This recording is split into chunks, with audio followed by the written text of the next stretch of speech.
Alors, permettez que j'apporte la contradiction utile à l'un des signataires qui nous a contredit, le ministre de l'Enseignement supérieur. Est-ce qu'on est d'accord là-dessus? Vous concédez? Très bien, il a demandé le parricide.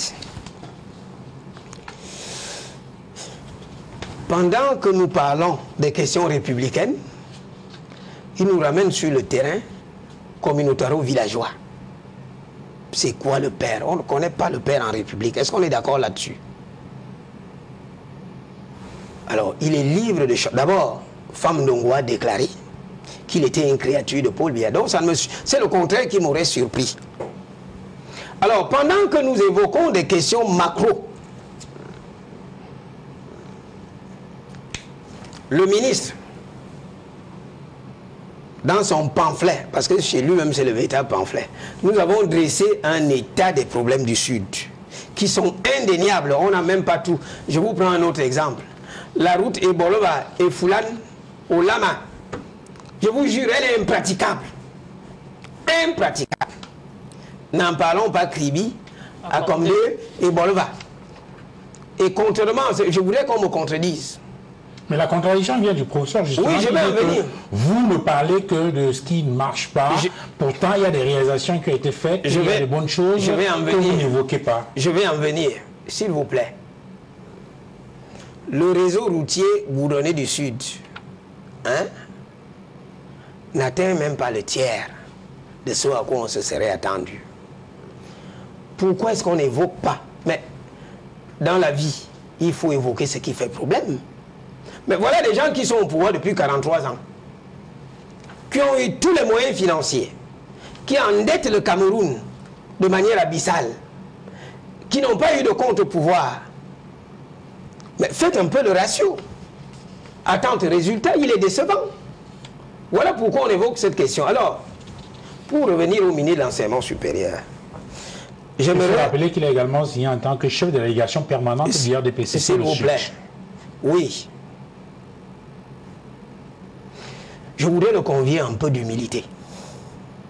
Parce que pendant que nous parlons des questions macro au Sud,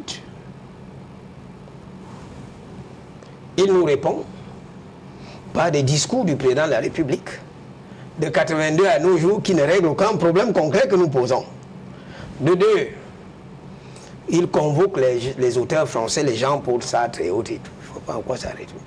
Et de trois, pour chuter, il nous traite d'aigris, d'un groupuscule d'aigris.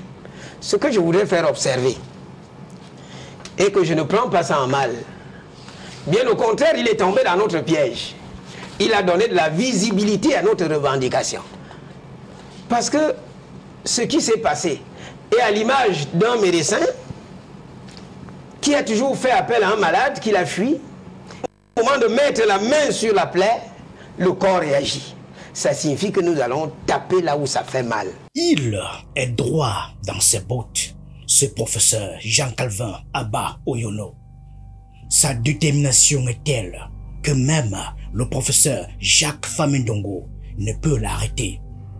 Le 18 juin 2025, il signe une lettre, un acte, un coup de tonnerre. 8 figures du Sud unies décident de rompre le silence. Ils dénoncent la marginalisation. Ils appellent à l'alternance. Ils réclament le droit d'exister autrement. Et d'un seul geste, d'un seul mot, ils brisent un tabou vieux de 43 ans. En face, la riposte est immédiate. Jacques Fam Ndongo sort les griffes. Il accuse, il contre-attaque. Il parle de parricide politique. Il défend Paul Biya comme un héritage sacré. Il oppose la stabilité à l'impatience, le pouvoir à l'insolence, l'ordre à la rupture. Mais cette fois, on ne marche pas. Voilà un monsieur qui ne parvient pas à régler les problèmes du secteur qui lui ont été confiés. Il prétend nous donner des leçons. Je disais que, 1, l'université est hyper politisée. Voilà pourquoi la production des savoirs chez nous, les universités sont timorées. 2, Nous sommes le seul pays au monde. Nous sommes le seul pays au monde où les études s'arrêtent au master. Vous le saviez? Est-ce que vous le saviez? Ça fait bientôt 2 ans que le Cameroun est le seul pays au monde où il n'y a plus des études doctorales. Parce qu'il s'est posé un problème. Et le Premier ministre actuel, qui est un universitaire, lui a demandé de lui faire des propositions sur la soutenabilité de ce qui se passe. Il a suspendu les études doctorales. Professeur, je vous interromps encore. Non, je vous interromps une autre fois. Je vais en venir. Non, vous allez pas, je vais préciser. C'est nous qui avons fait une déclaration objective. Oui.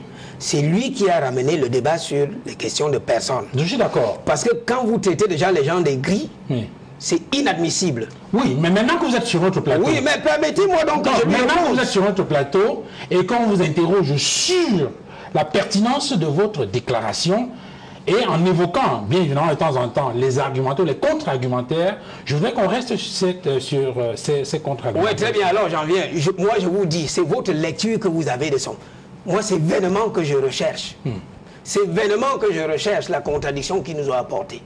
Parce que nous avons relevé un certain nombre de griefs. Où avons-nous dit dans notre déclaration que Paul Biya est le président du Sud, pour qui nous oppose homme-nation? Ça a été dit où? Donc c'est pour ça que je dis vraiment, c'est ce que j'appelle du remplissage inutile. Il est passé maître dans l'art de cette histoire-là. Pendant que l'université le dépasse depuis 21 ans. Est-ce que vous savez? Il a parlé, oui, allons-y. Il a dit qu'on a créé une université au Sud. Est-ce qu'on est d'accord là-dessus? Sur ce qui a été fait. Ça a été dit. Mais est-ce que vous êtes allé à l'université des Boulevards? En 21 ans, nous voyons ce qui se passe au Burkina. Nous voyons ce qui se passe un peu partout en Afrique de l'Ouest. Quelle est l'université qui est bâtie au Cameroun? Dites-moi. Est-ce que vous savez qu'on squatte dans des domiciles privés? Mais de quelle université parle-t-on? De quelle université parle-t-on? De quelle éducation? Je continue, s'il vous plaît, Duval. S'il vous plaît, Duval. Permettez qu'on évoque, qu'on crève l'abcès. Go ahead, prof. Permettez qu'on crève l'abcès. Parce qu'on ne va pas continuer à étouffer les problèmes. Parce qu'il y en a qui pensent que pour se maintenir au pouvoir, il faut maintenir Paul Biya. Je parle de Jacques Famdongo, ministre de l'Enseignement supérieur. Est-ce que vous savez que l'université camerounaise est morte? Voilà son secteur d'activité qui le dépasse. Ça fait 25 ans que nous accumulons des dettes académiques. Nous ne sommes pas payés. Ça signifie quoi? Est-ce que vous savez qu'à l'université, des jeunes collègues qu'on vient de recruter n'ont aucune motivation? Aucune. Et même au plan de la simple. Je vous dis, si j'égrène le chapelet des problèmes qu'il y a à l'université, je ne pense pas qu'il survivra. Jean-Calvin Abba Oyono ne recule pas. Il ne tremble pas. Il ne s'excuse pas. Il parle. Face caméra. Et il pose cette question qui foudroie. Se taire face aux mensonges ou agir pour le bien du Sud et de la nation, ce n'est pas de l'aigreur, ce n'est pas de la trahison, c'est un cri. Et ce cri est une alarme, un appel, un devoir. Il décrit un Sud fatigué, enclavé, humilié. Une région qui, malgré sa loyauté historique envers Paul Biya, envers le pouvoir en place, reste en marge du progrès. Et pendant ce temps, certains préfèrent se taire, protéger leur poste, défendre leurs privilèges. Abba Oyono, lui, choisit l'affrontement. Pas la violence, l'affrontement des idées.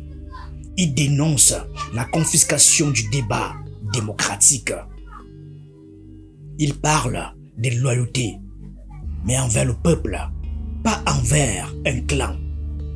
Et il ose dire ce que d'autres chuchotent dans les couloirs. Le temps est venu de briser leur méta. Je pense qu'il y aura un nouveau gouvernement d'ici si l'élection présidentielle est maintenue. J'espère que Jacques Famdongo sera toujours ministre de l'enseignement supérieur. Quand il ne sera plus membre du gouvernement, j'aimerais bien le revoir, le rencontrer. Je dis mais non, il faut laisser le soin aux autres de satisfaire leurs aspirations. Vous n'allez pas monopoliser la scène politique alors que les résultats on ne le voit pas. Mais est-ce que vous savez la souffrance des populations du Sud? Au plan même de la symbolique politique. Mais quand il dit que Paul Biya, est-ce que vous savez que Jacques Famdongo allait à Ebolova sur le terrain? Vous verrez qu'il est l'homme politique le plus impopulaire. Allez chez lui. Et davantage avec ce qu'il a fait avec la chaufferie traditionnelle.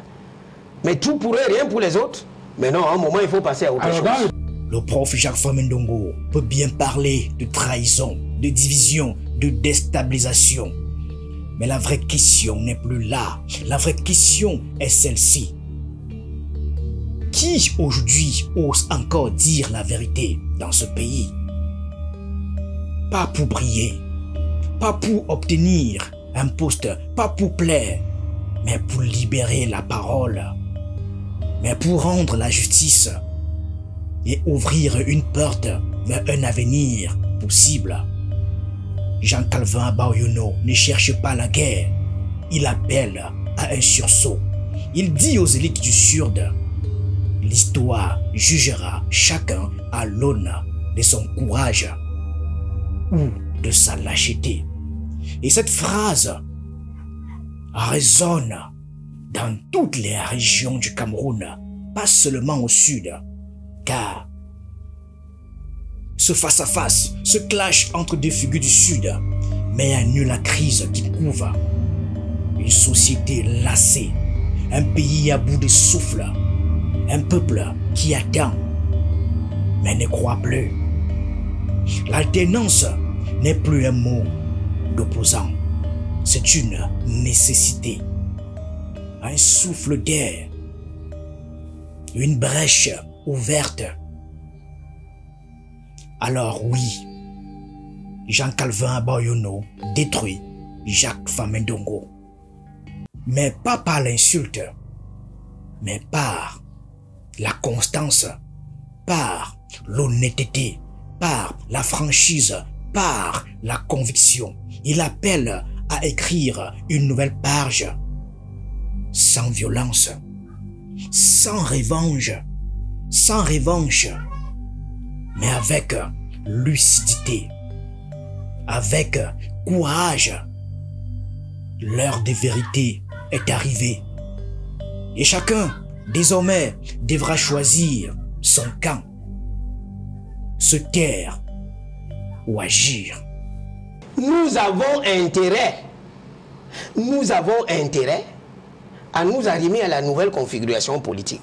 Et à tourner le dos. Effectivement, vous allez voir, le ministre a dit que nous vendons du vent. Non, c'est eux qui vendent du vent.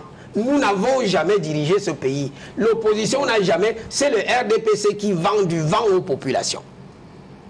Alors, quand vous dites que... Quelles sont les chances? Mais les chances, elles sont intactes. Désormais, les citoyens savent qu'il faut surveiller le vote. Et le sécuriser. Même au Sud, ça sera fait. Et en tout état de cause, on a mis nos frères du Sud devant leurs responsabilités. Ne le faites pas. Le R va prendre, vous allez lire l'heure. Vous savez pourquoi je ne suis pas d'accord avec lui? Mais vous avez évoqué un phénomène tout à l'heure là. Vous savez qu'il est interdit aux populations, c'est-à-dire que les partis d'opposition ont de la peine à battre campagne au Sud par le fait des autorités administratives. Ça, c'est des formules déclaratoires et à tout le moins incantatoires. La réalité du terrain ne cadre pas avec ce qu'il dit. De toute façon, son discours n'engage que lui-même. Et nous lui donnons rendez-vous dans 4 mois. Je verrai s'il est encore ministre, au point de venir tenir ce genre de discours, pendant que les gens souffrent. Je dis effectivement, là où lui et moi, il pourrait avoir un léger point de jonction, c'est que nous plaçons l'électeur au centre du jeu électoral. C'est pour ça que je vous ai dit tout à l'heure que la coalition entre les partis politiques, pour moi, devient déjà assez chimérique. Un vrai leader est celui qui scelle le pacte avec son peuple. Il fallait que cela vienne du Sud. Il fallait que la fracture naisse là où l'adhésion fut totale. Là où la fidélité au pouvoir de Paul Biya s'est muée au fil des décennies en quasi-sacrifice collectif. Là où l'on a trop souvent confondu loyauté avec renoncement. Il fallait qu'un homme issu de ce territoire brise enfin le cercle de la soumission volontaire. Jean-Calvin Abba Oyono ne se dresse pas seulement contre une figure du régime. Il se dresse contre une logique, une tradition politique qui voudrait que l'on se taise au nom du respect, que l'on endure au nom du rang, que l'on patiente au nom du passé. Mais l'histoire ne se nourrit pas de passé, elle avance. Et voilà que le Sud, cette terre si longtemps présentée comme le socle du régime, devient aujourd'hui son miroir, cassé, brisé, fissuré. Un miroir dans lequel le pouvoir ne se reconnaît plus et dans lequel les populations, elles, découvrent peut-être pour la première fois la possibilité de penser autrement. Autrement que par allégeance, autrement que par peur, autrement que par le ventre. Dans le cas d'espèce, le Messie sera un dirigeant nouveau avec une politique publique nouvelle, de rupture avec ce qui nous a été servi à l'heure actuelle. Il y a un profil? Très bien. Attendons, prenons notre mal à patience. Attendons qu'on convoque le corps électoral. Vous verrez, parce que pour le moment, le ruisseau est encore trouble. Est-ce que je me fais comprendre? Donc on ne voit pas les poissons qui nagent en souterrain. Dès que les choses seront clarifiées, le Messie, le leader en question, va se révéler, s'imposer de lui-même. Mais ce qu'il faut savoir, c'est que vous le savez, la tendance générale est que on est fatigué de ce pouvoir qui dure et perdure, qui ne règle pas les problèmes du quotidien du Camerounais. Vous avez indiqué, vous avez marqué le pas en vous présentant aux côtés d'un certain nombre de leaders politiques. Et vous êtes dans l'engagement politique. Votre avenir? Très bien. Au fait, comme vous parlez de moi, je vais vous le dire. Je vais franchir le cap le moment venu. Avant l'élection présidentielle d'octobre? Très bien. Alors, dans les années 2000, quand j'enseignais mon cours de droit constitutionnel, j'avais été séduit par un auteur, Paul Valéry, qui dit ceci: la politique est l'art d'empêcher les gens de s'occuper de ce qui les regarde. Nous nous sommes longtemps mis en marge. Quand vous ne faites pas la politique va vous faire. Je ne suis pas prêt à subir cela. Parce que moi-même, je suis un supplicié de ce système. Je suis une génération sacrifiée. Ce pouvoir a volé et violé ma jeunesse. Ah, j'ai des enfants qui en pâtissent. C'est justement la raison pour laquelle, ça je vous l'assure, la politique ne se fait pas de manière aérienne. Je me suis donné une visibilité. Et dès qu'on convoque le corps électoral, vous aurez la réponse à ma question.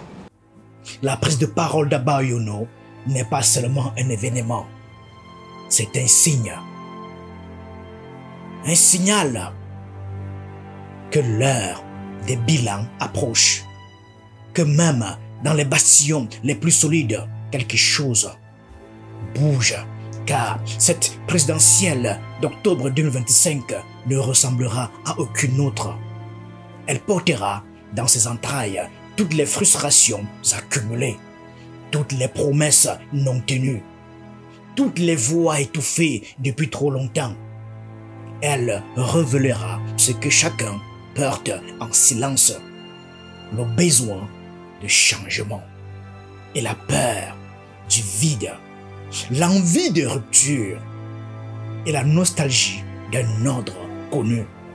Mais ce vide, si tant est qu'il existe, ne sera contrôlé ni par l'attentisme, ni par la rhétorique des anciens temps. Il faudra du courage. Il faudra des mois neufs et des visages neufs pour les porter. Le Sud en se divisant publiquement, ne s'affaiblit pas. Il se libère. Il s'ouvre à la complexité. Il entre enfin dans le tumulte de la démocratie réelle, celle qui accepte le conflit comme moteur du progrès et non comme menace d'affrontement, peu importe s'il s'agit d'une poignée de 8 personnes.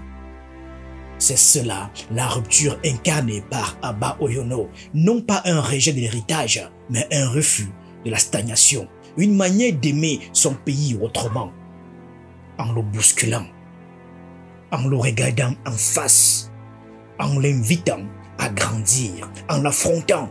Et dans cette présidentielle qui s'annonce, le Sud ne sera plus seulement un réservoir de voix à sanctuariser. Il deviendra un terrain de débat, un acteur de l'alternance, un levier stratégique pour tous ceux qui veulent gouverner autrement.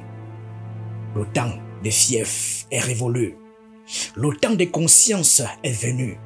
Et dans cette lumière nouvelle, la voix d'un homme peut parfois porter plus loin que toutes les institutions. C'est le résumé de la pensée d'Abba Oyono.